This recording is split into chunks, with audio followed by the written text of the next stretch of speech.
Hello, and welcome to Slate Money, your guide to the business and finance news of the week. I'm Felix Salmon of Axios with Elizabeth Spiers of the New York Times. Hello. And Shira Ovide of the Washington Post. Welcome. Thank you for having me. I'm so pleased to be here. We love it when you come on this show. You are going to fill in for Emily Peck, I guess we can say. She is off doing a fabulous thing for the 4th of July.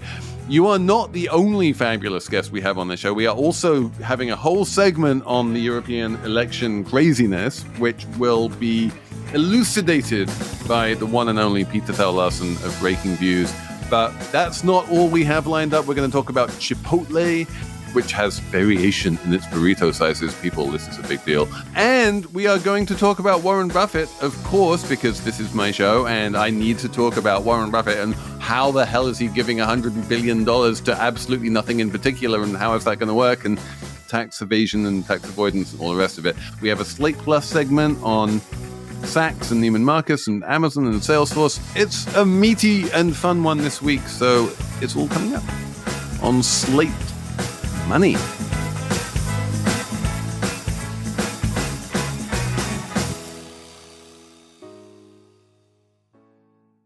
Slate Money is brought to you this week by Progressive, the car insurance company. You might be doing laundry right now, or you might be going on a hike, or you might be doing just about anything, but you are also listening to this podcast, for which, thank you. We appreciate it. You are listening to the ads, for which, thank you. We appreciate it. We bundle these things together, and Progressive home and auto policies just bundle together in a naturally wonderful way, in exactly the same way. Having these two policies together makes insurance easier and could help you save. Customers who save by switching their home and car insurance to Progressive save nearly $800 on average. Quote a home and car bundle today at progressive.com. Progressive Casualty Insurance Company and affiliates, national average 12-month savings of $793 by new customers surveyed who saved with Progressive between June 2021 and May 2022. Potential savings will vary. Today's episode is supported by What Should I Do With My Money? An original podcast from Morgan Stanley. Smart people often don't feel smart about money. Find What Should I Do With My Money on your favorite podcast player to hear from people just like you getting help from experienced financial advisors.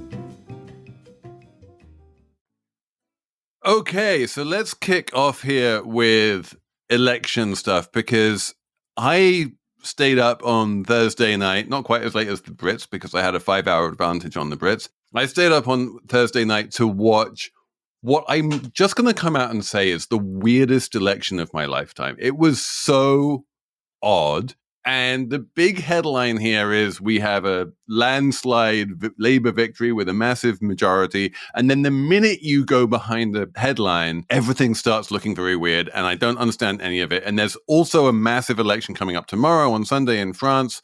And there's a whole bunch of crazy going on all over the place. And the only person I know who can understand any of this is Thal Larsen of Breaking Views. Peter, welcome. Hi, Felix. We need you because you're the only person I know who can pronounce, is it Geert Wilders? Geert Wilders, yeah. Geert Wilders, there you go. Geert Wilders is not the new Prime Minister of the Netherlands. You can try and explain what's going on there.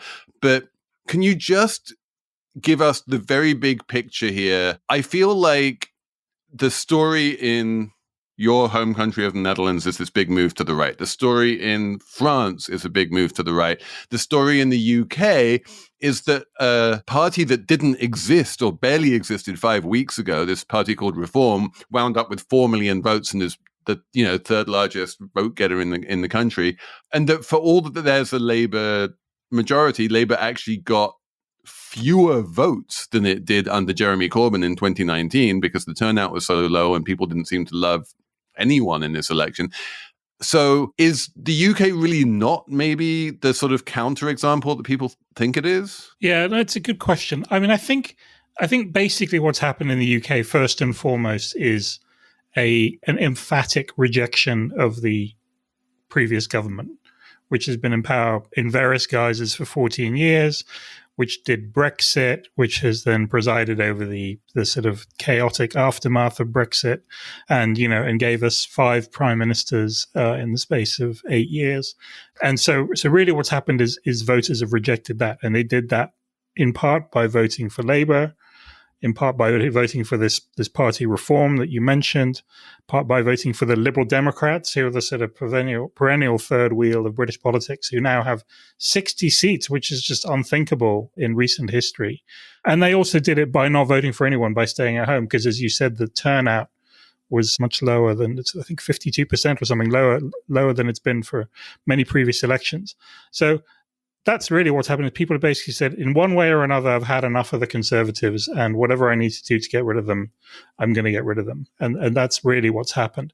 And the end result of that, because of the sort of the weirdness of the British electoral system, is that you then have this historic result for the Labour Party, almost on a par with 1997, but without any real of the same. I mean, I was in the UK for 97. I remember the enthusiasm for Blair and for New Labour and all of that. And this time you really don't feel that kind of enthusiasm at all. Do you think this is a rejection of populism generally, or is it just more of a referendum on the prior government? Britain has had its dalliance with populism, right? I mean, they voted for Brexit in 2016, and then 3 years later, Boris Johnson, who was then the Prime Minister, held an election which was basically a 3-word slogan, "Get Brexit Done." And he won a majority on that basis. And, he got Brexit done. And, here we are 5 years later, and Brexit has almost not been discussed in this election. It's like, it's one of those British things where something bad happens and everybody's just too embarrassed to mention it, And so nobody really wanted to talk about it. And nobody really has a kind of an answer or a response to it. So the people who advocated for it realize it wasn't a good idea and don't want to talk about it. The people who dislike it don't have any way to unwind it, so they don't want to talk about it. So Britain has had that sort of populist spasm. And I think to some extent there's a sense of maybe, well, we've had enough of that. Keir Starmer, who is now going to be the Prime Minister and has this very large majority, has made a virtue of being pragmatic, centrist, not flashy. He said in his acceptance speech in front of Downing Street, he said his government is not going to be driven by ideology. The whole thing was a very, very kind of calculated rejection of everything that's come before. So I think there is a move away from populism, but with the caveat, which as Felix mentioned, which is that this party called Reform, which is the sort of reincarnation of the Brexit Party, which in itself was the reincarnation of the UK Independence Party, and has been sort of working on the fringes of British politics for a long time, has actually got a lot of votes and will be a force in British politics and may well grow from here. I'm curious, I'll ask the dumb American question, which is, what do you think this rejection of the Conservative government in the UK and the seeming rejection of Macron and his form of Macronism in France, what does that mean for the United States, do you think? Are there lessons to learn here? I mean, I think in the UK, what is it? It tells us first and foremost that, and this is a British thing, but it's also a broader thing, which is that the voters, a lot of the voting is based on who they trust to run the economy properly. And occasionally you have these sort of moments where everybody looks and says, oh God, actually, we thought these people knew what they were doing and they don't. And then they change their minds. And that happened in the UK. That happened in 92 when the UK under the Conservative government came out of what was then the exchange rate mechanism with the EU and as part of a recession and so forth. And then that basically opened the door for Labour. Labour governed until 2008. Global financial crisis comes along, swings back to the Conservatives, and then the Conservatives basically with a combination of Brexit and then ultimately Liz Truss in 2022 squandered whatever credibility they had in terms of running the economy. So I think that's an important driver. I mean, with Macron, it's a little bit more complicated because I think, people think about Macron as a sort of centrist, and in many ways he is, but he's also, he's a political revolutionary. I mean, you've got to remember that when he was in government briefly, then he kind of basically left government, ran for president, created a party out of nothing and sort of destroyed the center of French politics in the process. And I suspect, what we're seeing in France really is the kind of the end of that period.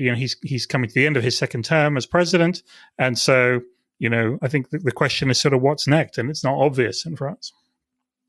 So in terms of lessons for the US, I think economic competence does matter, but also, and this is true, I think both of the UK and France, is that, electorates have become more fickle.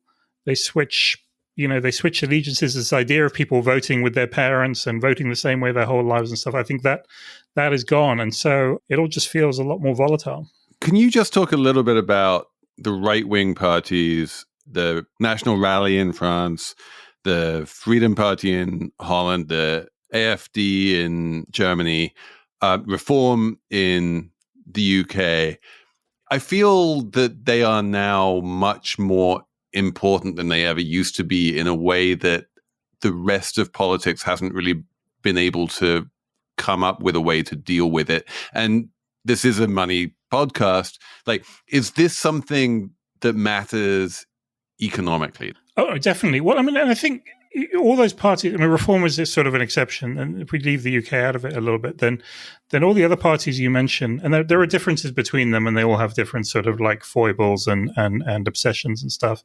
They've all been around for a while, right? The sort of the kind of the anti-immigrant right wing in the Netherlands, where I grew up, has been basically sort of a reasonable force in politics for 20 years. The National Front, what was the National Front and is now the RN in France, is also, Jean-Marie Le Pen was in a runoff for the presidency in whatever it was, 2002, I think, or something like that. So, again, they've been around for a while. So there's been a sort of a normalization, I think, of these parties, a sense that actually, they're not so unthinkable, and the attempts of other parties to basically block them from power have got weaker and weaker over time. And then, the other thing that's happened, obviously, is that some of them actually got into power. You didn't mention, the Brothers of Italy, Giorgia Meloni's party. She's now the Prime Minister of Italy. And so she's actually led a government. And from an economic point of view, people were very worried about that when that government took shape and the coalition came in. But from an economic point of view, she's actually been quite sensible. So sort of reasonably sort of fiscally responsible. And so that gives people, I think, a bit of comfort that actually, it's that maybe these parties, from an economic point of view, are not going to be as radical as some people think. And to bring it back to America, like, we had 4 years of Trump, and economically it was fine. Like, there was no major sort of economic downside to Trump that anyone could see. And maybe that has helped to reassure voters that they can vote for these populist parties without collapsing the economy. And I think there is something in that. I think it's a little bit hard from a distance to understand what's going on there, particularly that if you think, well, if you think actually you look at what's happened economically in the last 4 years in the US, you would kind of think that the incumbent would be in fairly good shape in terms of getting reelected. And that doesn't seem to be happening. So maybe there's a bit of a disconnect happening there as well. And you've got Congress and kind of all the other sort of the things that kind of make it a bit more complicated. But no, I think that's right. And but also I think the other thing that happens, and I think you've seen this to a certain extent you've definitely seen it in Italy, you've seen it in a few other places, and it's going to be really interesting to see what happens in France, is where you get the polarization. Then people are suddenly sort of presented with choices between, well, do you want the extreme right or do you want the extreme left? And in France, you've got a group of left-wing parties who are, represent all kinds of shades of sort of left-wing politics, green, sort of, socialist, etc., and don't really have a coherent set of policies at all or anything that really could be implemented. But we're going to find out on Sunday to what extent. People essentially, in a lot of places, people are being presented with a choice between, well, do you want the right wing, the RN candidate, or do you want the left wing candidate? It will be interesting to see how, when presented with that choice, which way people jump. I will just jump in here and mention that while Reform in the UK got 4 million votes, the Green Party got 2 million votes. Like, we are seeing this kind of fracturing along all manner of interesting lines. And especially in France, the environmental movement is a major political force in the way that it just is not in the US at all. Well, and I guess what you're seeing a glimpse of in the UK, And I guess you may see this a little bit in the US with sort of third-party candidates in the presidential election. Is there is that fragmentation, but then how does that work in a sort of in a system that kind of pushes everybody towards sort of a choice between two? I don't know. I mean, I guess looking at the UK, I guess I would say what you're seeing a lot of volatility. And you're seeing volatility between parties, but also within parties. I mean, there was when I wrote a piece earlier this week about the sort of the new Labour government, and when I was looking at that, I discovered I couldn't really believe this when I first looked at it.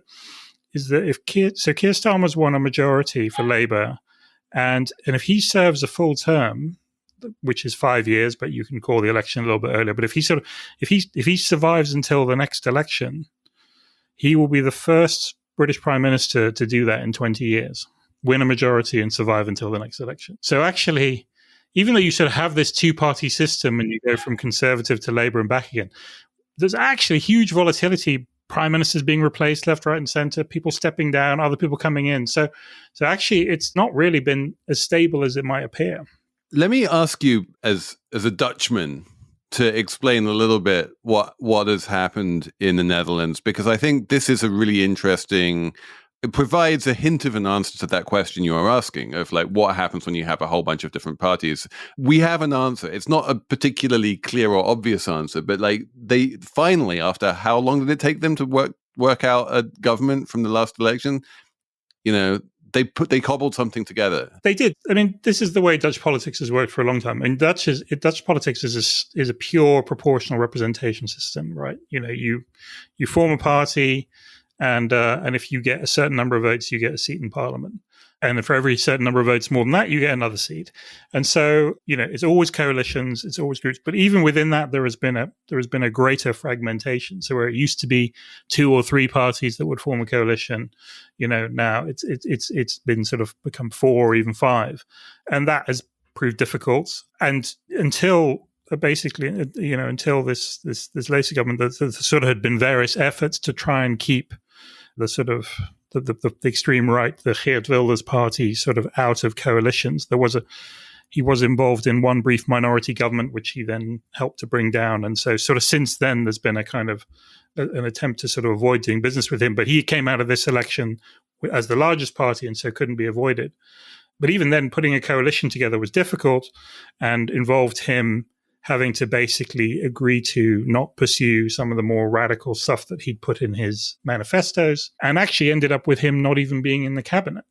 And so you had this weird thing where you had these sort of, you know, far-right party, a new party that had just been created, a sort of traditional conservative liberal party, you know, and 1 or 2 others, so kind of coming together. And the one person they could agree on to be the prime minister is basically a former civil servant and former head of the intelligence services.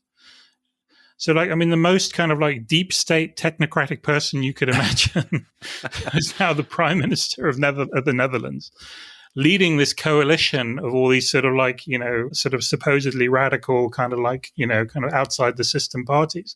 So it's a very weird outcome. And whether it lasts, I mean, who knows? Peter, it's been great having you on the pod. Thanks a lot.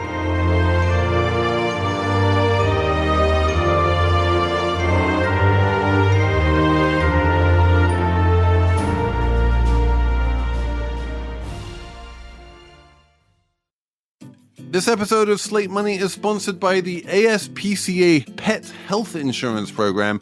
Your pet is part of your family and you want the best for them no matter what, but vet bills can really add up. That's why you should check out pet insurance. And with ASPCA Pet Health Insurance, you can focus on the care your pet deserves and cover what matters most. The ASPCA Pet Health Insurance Program offers customizable accident and illness plans, making it easier for pet parents like you to help your pet get the care they may need.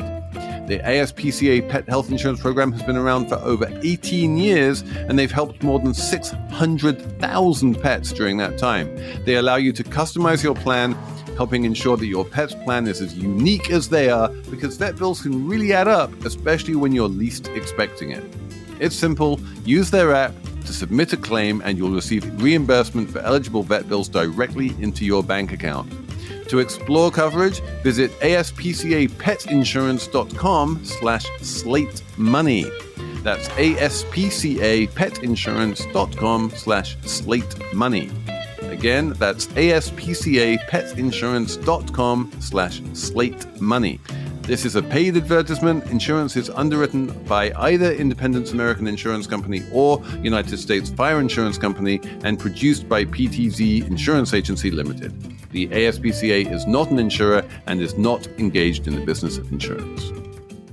Have you heard about Doublenomics? It's okay if you haven't. It's extremely niche and practiced by Discover. Here's an example. Discover automatically doubles the cash back earned on your credit card at the end of your first year with cashback match. That means with Discover, you could turn $150 cash back to $300. It pays to Discover. See terms at discover.com/credit card.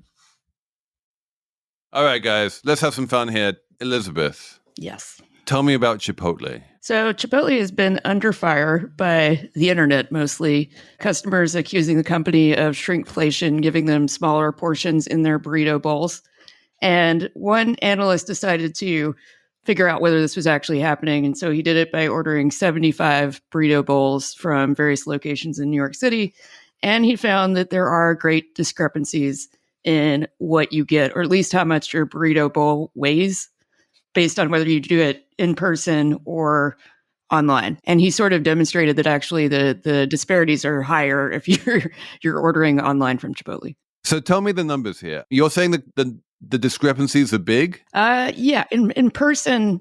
So if you in person, the bowls that were ordered, the heaviest bowls weighed 47% more than the lightest bowls. And if the ones that they ordered online, the heaviest bowls weighed 87% more than the lightest, and the lightest bowl weighed less than a can of soda. That's a big discrepancy. And also, some of the lightest bowls all came from the same Chipotle store in Manhattan.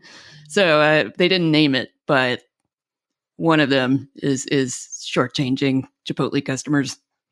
So one of my angles here is that it's really hard, if you're Chipotle, to put in place processes that guarantee consistent bowl weight across every single franchise and every single bowl. Putting together a burrito is a deeply manual job where people are like throwing ingredients into burritos. And, running a Chipotle franchise is something where you're in charge of telling people how much to put in, and you can be worried about spending too much money on materials and kind of push people to put in to make the bowls lighter or whatever. Like, it is hard for Chipotle corporate to totally standardize this in a way that, say, McDonald's can. I feel like when McDonald's is sending burgers out to all of its franchises and sending buns out to all of its franchises, and their job is to, cook the burger and put it on the bun, they have much less room for variation there. So in that sense, I'm not surprised that there's more variation in Chipotle than there is at McDonald's. But I guess my question for you, Elizabeth, would be like, if this is a problem, insofar as this is a problem, what is the solution to the problem? Well, the internet conspiracists would like to suggest that if you want to make sure you get all of the ingredients that you think you're paying for, you go order in person and you kind of glare at the person assembling your burrito bowl, and they will just give you more stuff. And this is kind of consistent with, there's a concept in behavioral economics called positive surveillance, which just says people behave better if they think somebody's watching them. It's sort of an incentive for people in the service business to do whatever the customer kind of wants if they're standing over you, glaring at you while you assemble their burrito bowls. So I'm not sure that there is much of a solution, except that they could potentially, the same way that bars sometimes in some states have to regulate shots by using precise shot glasses. I suppose they could do that at Chipotle with standardized measuring things, but it's hard to see how that would work. Head to Chipotle and order a burrito and a Negroni. That actually sounds really good. A Chipotle burrito and a Negroni. Would do. Part of the problem here is that the appeal of Chipotle is that it isn't standardized, right? It's not an assembly line, or it's not as much of an assembly line as a McDonald's, but that part of the fun and the pleasure of Chipotle is you can see the people inside the store grilling the chicken behind you in the kitchen. You can see them, chopping herbs to mix into the rice. You can see human beings putting what seems to be real food that didn't come out of a freezer, into your burrito or into your burrito bowl. And that was always part of the appeal, the pitch of Chipotle is this is real food, air quotes, right? Not frozen, assembled parts of chicken or something like that. This is real food assembled by real humans. And so I get that now this part of the appeal of being non-standardized is coming back to bite them a little. Well, people are, they are frustrated with shrinkflation where it actually happens. And so I think it's sort of primed customers to believe that they're being screwed over in some way. Yeah, this feels like a situation where I'm totally sympathetic to everybody involved here. Like if you're a customer, right, Chipotle has raised their prices multiple times over the past few years, and we all know the reasons for that, right? Including climbing prices for all sorts of food ingredients. So if you're a customer of Chipotle, you're used to paying X dollars for your chicken burrito, and suddenly it's 50% more than you were paying in 2020. I get why people are inclined to believe if I stare at the server, at the food worker a certain way, or if I film them and put it on TikTok, I'm more likely to get more chicken. So I understand where customers are coming from. And I also understand where workers are coming from, right? That they've complained, some of them have complained that Chipotle stores are sort of chronically understaffed and that Chipotle management hasn't done a good job kind of keeping in stock some of the most popular ingredients or popular menu items and keeping up with sort of TikTok food trends, right? And look, I don't think I'd want somebody to come into my place of office and film me doing my job to shame me into giving you more fajita vegetables or something like that. So I'm sympathetic to workers who feel like this is gross, having people scrutinize what I do and fanning conspiracies on Reddit. I think that's also a function of the very American notion that the customer is always right. That just creates a sense of entitlement for anybody who deals with service workers. Can I just mention one thing about the sort of power of TikTok over restaurants and including restaurant chains? That part of this Chipotle fury started partly by Keith Lee, who is this very famous TikTok restaurant reviewer. And he's, done sort of sponsored posts with Chipotle in the past. And then in May, he posted a review where he ordered, several menu items from Chipotle and sort of sat in his car eating them and reviewing them as he does. And he was very critical of most of the menu items that he ate. He said that the steak quesadilla tasted like frozen steakums, which is not a compliment. He did this sort of very dramatic, digging through his Chipotle bowl to look for what he said was a handful of pieces of chicken in his chicken burrito bowl, right? So, I think that in a way started this whole fury over Chipotle, and it points to the power of social media, and particularly these social media food influencers on restaurants, that you can sort of spike in popularity one day or sink in popularity because somebody random might post something on TikTok. There was a Gothamist article about a Italian deli deep in Long Island, and they make these deli sandwiches with pickles instead of buns, which sounds maybe good. And one of their workers and then other people on TikTok posted about these pickle sandwiches, which suddenly went viral. And now this place, this old school Italian deli where almost all the customers were sort of locals and older, is now inundated with people who are driving from many miles away to try one of these pickle sandwiches and post it on social media. It's the cronut phenomenon, where somebody just makes a weird food item and then the place gets mobbed because of social. Yeah. And you can see that restaurants are now sort of leaning into this, right? They're sort of intentionally making weird menu items so that people will kind of flock to them. I get it, but it's also a little yucky, right? We had a Slate Money live show like 5 or 6 years ago. It was quite a long time when we got the guy from Black Tap Burgers on stage to talk about his viral milkshakes. Like, it's been going on for a while, but I do think it's part and parcel of the variance of running a restaurant or any kind of food outlet these days, is that like there's always the chance, if you start doing something weird, that it might go viral. Or even if you don't start doing something weird, but like you get like a random, TikToker suddenly saying something incredibly positive about your meal, like boom, you can get lines out the door. What a time to be alive.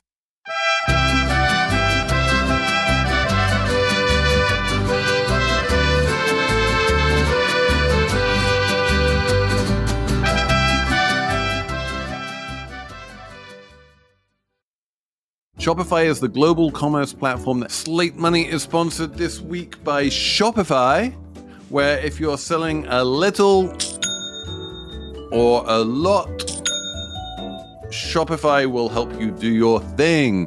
Shopify is the global commerce platform that helps you sell at every stage of your business, from launching the shop to we just hit 1 million orders. Whether you're selling soap or outdoor outfits, Shopify helps you sell everywhere. They have an all-in-one e-commerce platform, but they also have an in-person point-of-sale system. Wherever, whatever you're selling, Shopify's got you covered. They also have Shopify Magic. It's an AI-powered all-star which helps you sell more with less effort. They have award-winning help, which is there to support your success every step of the way. So sign up for a $1 per month trial period at shopify.com/money, all lowercase. Go to shopify.com/money now to grow your business no matter what stage you're in. Shopify.com/money. Today's episode is supported by What Should I Do With My Money? An original podcast from Morgan Stanley. Smart people often don't feel smart about money. Find What Should I Do With My Money on your favorite podcast player to hear from people just like you getting help from experienced financial advisors. If you're looking for a simple yet sophisticated investing experience, check out public.com. From stocks to options, bonds to crypto, it's all there. You can even earn an industry-leading 5.1% APY on your cash. Public is trusted by millions of investors, and NerdWallet just gave Public 4.6 stars and calls it an impressive experience. Sign up in 2 minutes at public.com. All your investing in one place. This is a paid advertisement for Public Investing. 5.1% APY as of June 17th, 2024, and is subject to change. NerdWallet overall rating 4.6 out of 5 as of May 2024. Full disclosures in the podcast description. Okay, so this is the point in the show where I have to try and restrain myself from just like ranting for 20 minutes. So in order to prevent that, I'm going to pass this over to Shira. Shira, what is the Warren Buffett news? Well, the Wall Street Journal had this very interesting and also somewhat squishy exclusive story about Warren Buffett that when he dies, and Warren Buffett is 93 years old, so that could happen any day now. When he dies, his remaining shares of Berkshire Hathaway, which are worth something like $130 billion plus, will pass to a charitable foundation run by Warren Buffett's 3 children, who have relatively little to no experience certainly running a foundation of this size, which is unprecedented. Well, there is no foundation of this size. The largest charitable foundation that the planet has ever previously seen is the Gates Foundation, which I looked it up, and it has about $76 billion of assets, which is a lot of assets. And it has been scaling up to being able to cope with that kind of size for decades now. So what Buffett is proposing to do is to dump roughly twice as much money as the Gates Foundation has onto his 3 children. And his 3 children, somehow to honor his legacy while he's alive or something, it's very unclear. They're like, it would not be polite to talk about what we're going to do with this money before he dies. So they apparently haven't even talked about it. But the one thing that he has said is that the 3 of them need to be unanimous in how to spend the money. And they all have their own, mini foundations with a couple $1 billion each, as you do when you're a kid of Warren Buffett. And so we know what their sort of instincts are when it comes to running a charitable foundation. And without going into too much detail, their instincts couldn't be further apart. These three different things that they're doing are just utterly unrelated from each other. One of them is basically just concentrating on Nebraska. One of them is concentrating on armed conflict and borders. One of them is concentrating on some kind of weird hippie skippy stuff and rebuilding Kingston, New York. None of these have anything to do with each other. And also none of them are remotely scalable to something like the Gates Foundation, which has, major global ambitions and is, on the level of a nation state when it comes to global development. We should note what kind of scale we're talking about here. The Gates Foundation has $76 billion. The new Buffett Foundation, or whatever they're going to call it, will have $127 billion worth of assets. And three people who have nothing in common are going to unanimously figure out how to spend it. Yeah, it's the crazy thing is that Warren Buffett has totally optimized this for never paying any taxes, right? He has made hundreds of billions of dollars over his life, and 99+% of that will end up being completely untaxed. He's been giving a lot of money to the Gates Foundation since 2006 when he started giving his money away. This new charitable trust is also going to be tax-free. And the one thing he said to the Wall Street Journal was basically, I trust my kids to be on top of tax law. So if there's any risk that this foundation might have to pay taxes, they'll be able to respond to that. And that's the most important thing. So for all that he has come out over the years and complained that he pays a lower tax rate than his secretary and this kind of stuff, this does seem to be quite explicitly, first and foremost, a make sure none of this money gets taxed move. And the secondary consideration of what to do with the money is something that Buffett has never really spent any time caring about. He has 5 foundations that he's given to since 2006. Before 2006, he basically didn't give anyone anything. Since 2006, he's given to 5 foundations and basically outsourced to them what they want to do with the money. He kind of trusted Bill Gates. He gave Bill Gates a bunch of money. He gave his kids a bunch of money. And then there was this other foundation named after his ex-wife, which also has a bunch of money. But he has very explicitly said, look, this whole thing about how to spend this money is something I'm not good at. I'm happy to let someone else do it. And he's just abrogated this incredibly large and important responsibility. Also, who is really good at distributing money to people who need it? The government. And this level of tax avoidance is almost antisocial, it seems like.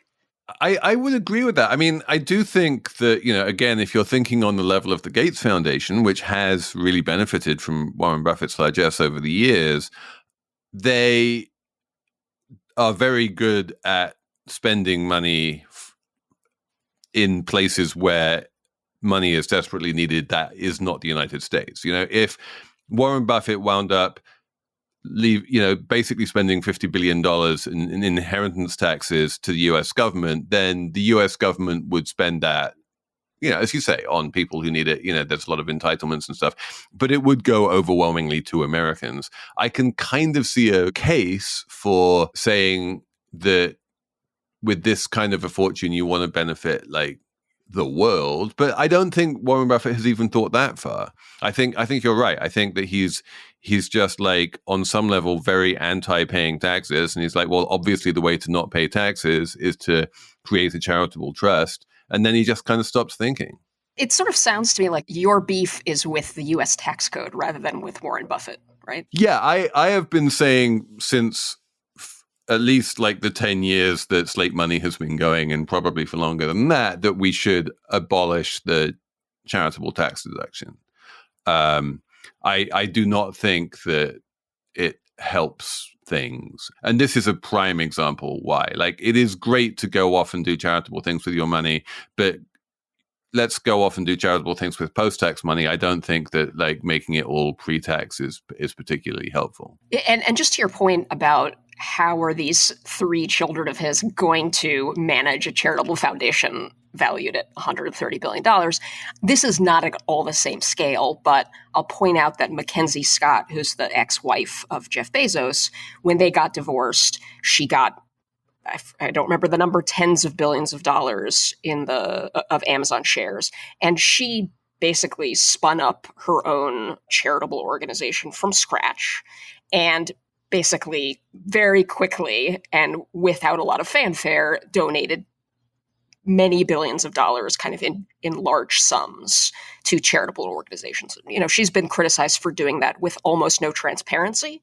But the fact is she started a very influential charitable organization from nothing and has had a large impact. So maybe that's a model for what the Buffett kids are trying to do from scratch. I feel like there's a lot of philanthropy that on the surface kind of looks like big acts of generosity. You know, the Giving Pledge a few years ago where a bunch of billionaires said that they were going to give away X amount of their, net worth or whatever.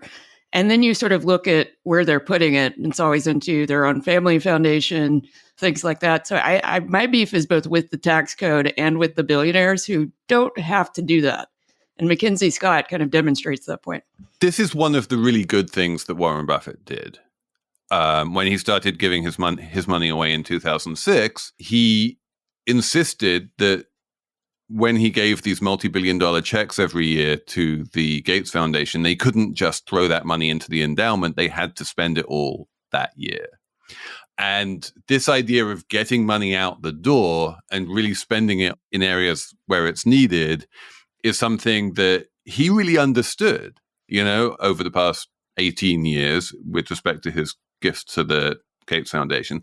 It's something that Mackenzie Scott has really understood. She's like, I am not interested in sitting on a massive pile of money for the rest of my life and giving away 5% of it each year. I'm going to give away much more than 5% each year. I'm going to be fine whatever happens. And maybe some of the money will end up being wasted somehow, but that's probably going to happen anyway. We just recently had an interesting situation with something called BDT, the Benefits Data Trust, which he gave $20 million to and then just basically closed down not shortly thereafter, which we can maybe talk about some other time. But I feel like that is just statistically inevitable if you're giving away that much money that quickly. And it's something that she's okay with. That this kind of fear of wasting money is actually a really bad thing in philanthropy. And the most important thing is to get that money out of the door, because the charitable need in the world is basically decreasing over time. There was much more charitable need 100 years ago. There will be much less charitable need in 100 years' time. Meanwhile, the amount of charitable money is only increasing. And so you always get more bang for your buck today than you will tomorrow. So holding on to your money and having this idea that we need to hold on to it to make sure that we have money to spend tomorrow, I think is a really misguided charitable impulse. And I've seen nothing from the 3 Buffett kids that suggests that they're going to be in a hurry to give this money away. But they're all kind of getting on, they're all late 60s, early 70s. And again, another great question that Warren Buffett doesn't seem to have worried about is what happens when they die? No one has a clue. To me, one of the great unanswered questions is, was there some sort of falling out between Gates and Buffett? Because the assumption for many years was that Buffett's wealth when he died would pass to the Gates Foundation, which would then distribute the money. And Correct. That seems to have either changed or we all misunderstood, including people inside the Gates Foundation. And I wonder if that's something, our mutual friend Prita Das at the New York Times, who has a book coming out about Bill Gates and his charitable endeavors, I wonder if that's something she might shed light on, is what exactly happened. Yeah, it wasn't just an assumption. This was actually spelled out in the original Warren Buffett letter in 2006. He's like, when I die, you will get basically the rest of it. He has clearly changed his mind on that. The Gates Foundation is also clearly a very different animal now than it was in 2006. Obviously, Melinda French Gates has left. It has a much more professional board of, it has like actual competent people running it now rather than the board just being Bill and Melinda and Warren Buffett. And then Warren Buffett basically saying, I know I'm on the board, but I'm never going to do anything. Like, this is not a good thing for a board member to do, is to just say, well, I'm 1/3 of the board seats, but I'm never going to do anything. Like, come on, Warren. And so, yeah, but like the minute he left the board and then Melinda left, and then it became more sort of professionalized and able to, sensibly make decisions about what to do with an extra $100 billion, is the point at which he's like, oh, yeah, no, I'm just going to give it to Howie and Susie and Peter. And it's like, why? What do Howie and Susie and Peter have that, the Gates Foundation or anyone else doesn't? So let's have a numbers round. Shira, you are a well-prepared person, so you have a number. I do. It's a ridiculous number, but nevertheless, my number is 1 million, which is the number of check boxes on a new online game that is called 1 million checkboxes, and it is pretty much what it sounds like. It is a website that has 1 million little boxes in a row. You click your mouse to put a check mark in the box or to uncheck the box. And I wrote an article, the Tech Friends newsletter at the Washington Post. Sign up, it's free. I wrote about 1 million checkboxes this week, as did the New York Times. And it's one of these weird, stupid little diversions that is basically the pointless joy that we all need. It is just spend a few minutes checking or unchecking boxes in this website. 1 million. It's like a digital fidget spinner. Absolutely. That's actually a real, I compared it to like popping bubble wrap, but I think fidget spinner is maybe a better comparison. And there's also this interesting little internet twist that people have built sort of bots, right? This automated software basically to check and uncheck boxes, which has created controversy among fans of 1 million checkboxes. And one of the consequences of the bots is that it's actually been very hard to get to the 1 millionth box checked, because as soon as it gets close, you can see the bots start to uncheck boxes, right? So earlier this week, it got to 980,000 boxes checked, and then the counter started to go backwards. And who knows, when people are listening to this on Saturday, maybe it will have crossed the 1 millionth checkbox, but we'll see. Amazing. But that's good. It makes it more fun. It is pointless joy. We love pointless joys here at Slate Money. My number, I think I'm just going to go back to the election because it is really the thing that's jumped out at me the most about the UK election. My number is 33.8%. 33.8% is the percentage of the vote that Labour managed to get this time round and win in a landslide and have 412 of 650 seats. This is absolutely wild. If you remember the last Labour landslide in 1997 with Tony Blair got 45% of the vote.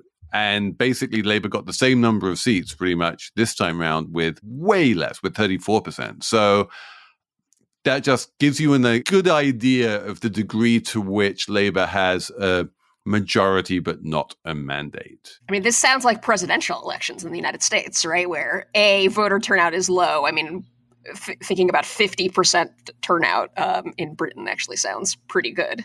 52 is really low, though. I mean, I don't think America's had a 52 in a very, very long time. Like it was over 60 in the last one. But also, yeah, in the two-party system, people in America get upset when, the elected president didn't win the popular vote. And they get elected president with like 48% of the vote or 49% of the vote. And here we have the elected prime minister with 34% of the vote. And you're like, whoa. My number is also a pointless joy number. It's 22. Oh, good. We like And these. that's the number of cats you can see on the now popular Minneapolis cat tour, which was started by a guy named John Edwards, who ran a hyperlocal site and just decided that he wanted to take some friends around the neighborhood to see all the cats that, sit in their windows during the day and, bring joy to their owners. And somehow this went viral on the internet. And now it's a whole tourist thing. And this year they had 500 people join the cat tour, which had 22 registered cats, but they also ran across several what he's calling bonus cats, where people who had cats just brought them out. So I wonder if there's going to be a cat ownership explosion, right? Just so people can get their cats in front of lots of tourists. Apparently people are driving from other states to do the cat tour. So Minneapolis cat tour. This is awesome. Thank you, Elizabeth. That is the perfect place to end this here Slate Money. Unless, of course, you are a Slate Plus subscriber, in which case we will be talking all about the merger of Saks and Nieman Marcus and what on earth Amazon and Salesforce have to do with it. So that's a special bonus for all you Slate Plus folks. Otherwise, thanks very much for listening. Thanks for writing in on Slate Money at slate.com. And we will be with you again next week with more Slate Money.